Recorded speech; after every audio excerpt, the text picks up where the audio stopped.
माँ मैं बहुत थक गई हूँ घर संभालते संभालते। यहाँ मेरी थकान किसी को नजर नहीं आती। कुछ दिन मैं आराम करना चाहती हूँ। सोच रही हूँ कुछ दिनों के लिए अपने मायके आ जाऊँ। आते हुए अपने बच्चों को भी साथ ले आऊंगी। वहीं से स्कूल चले जाएंगे।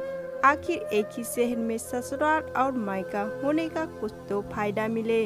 नीमा ने फोन पर अपनी माँ से कहा। पार्वती जी ने दूसरी तरफ से कहा, हाँ बेटा जब तेरी इच्छा हो आ जाना, आखिर ये तेरा भी तो घर है। ठीक है माँ, मैं कल ही आ जाऊंगी। नीमा खुश होकर बोली। हाँ बेटा कल आ जाओ, मैं तुम्हारा इंतजार करूंगी। अभी मैं फोन रखती हूँ, मुझे मंदिर भी जाना है। कमला जी ने फोन रख दिया और सीधे किचन में गई।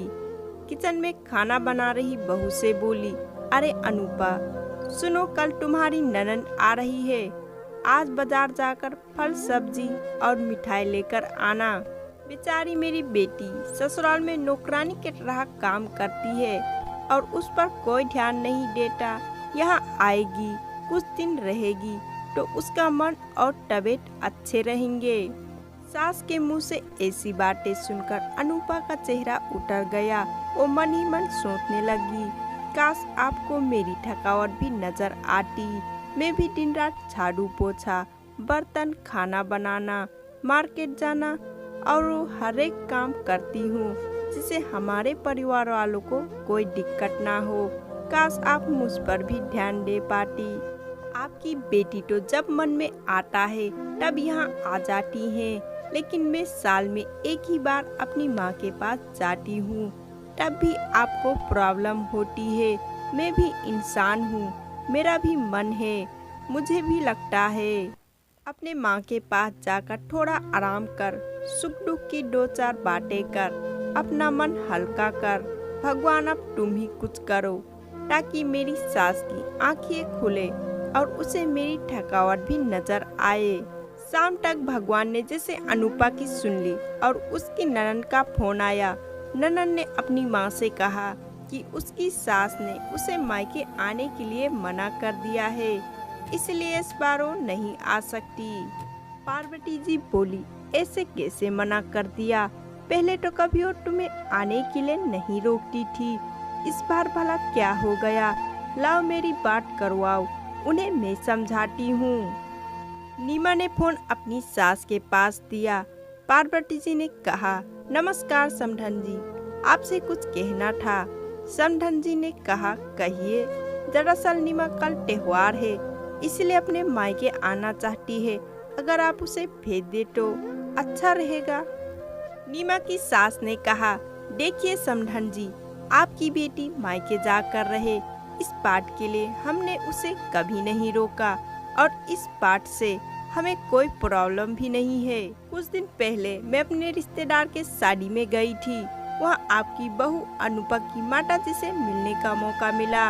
उनसे गपशप करने के दौरान उनकी बातों से पता चला कि अनूपा को साल में एक ही बार अपने मायके जाने को मिलता है और वो भी बहुत कम समय के लिए।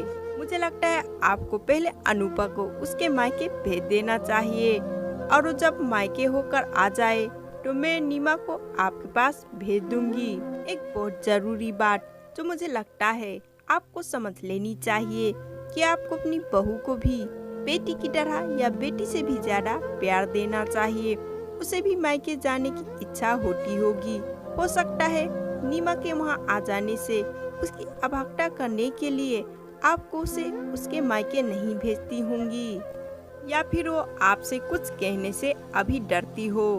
अगर आप उसको घर में ही कैद करके रखेंगे तो एक दिन ऐसा आएगा जब वो आपके खिलाफ बोलेगी, फिर वो आपकी सुनेगी भी नहीं और जब चाहे तब अपने मायके जाएगी। ऐसी परिस्थिति आए, इससे अच्छा है कि आप ही कुछ बदलाव आलम ले आए जिससे आपका रिश्ता और रिश्ते की मिठास खराब ना हो।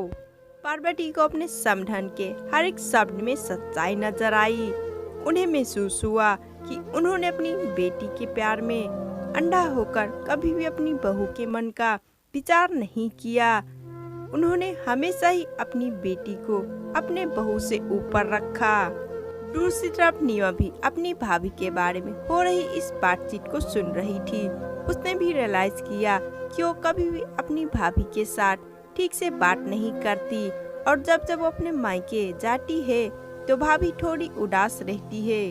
पार्वती जी ने अपनी बहू को बुलाया और उसे कहा कि अनुपा कुछ दिन के लिए नीमा नहीं आने वाली है, इसलिए पहले तुम अपने मायके होकर आ जाओ। ये सुनते ही अनुपा का चेहरा खिल गया, क्योंकि ये पहली बार था जब उसकी सास ने सामने से उसे अपने मायके जाने के लिए कहा था। अगले दिन अनुपा अपने मायके गई और इस बार 1-2 दिन नहीं, पूरे हफ्ते भर रह कर आई। अपने माँ बाप से, अपने रिश्तेदारों से मिलकर आई और जब वो लौटकर आई तो उसका चेहरा खिला हुआ था, उसकी आंखें चमक रही थी। अनुपा के आने के बाद नीमा भी अपने मायके आई और इस बार वो खुद सामने से अपनी भाभी से खुशी खुशी मिली और अच्छे से बात की। नीमा भी अपनी माँ से बात करके उन्हें भी अच्छे से समझाने में मदद की। वो कहीं न कहीं अनुपा के साथ गलत व्यवहार कर रहे थे। दूसरी तरफ अनुपा अपने ससुराल वालों के बदले रवैया से बहुत खुश थी। अब वो खुशी खुशी सबका ध्यान रखती और हर एक काम प्यार से करती।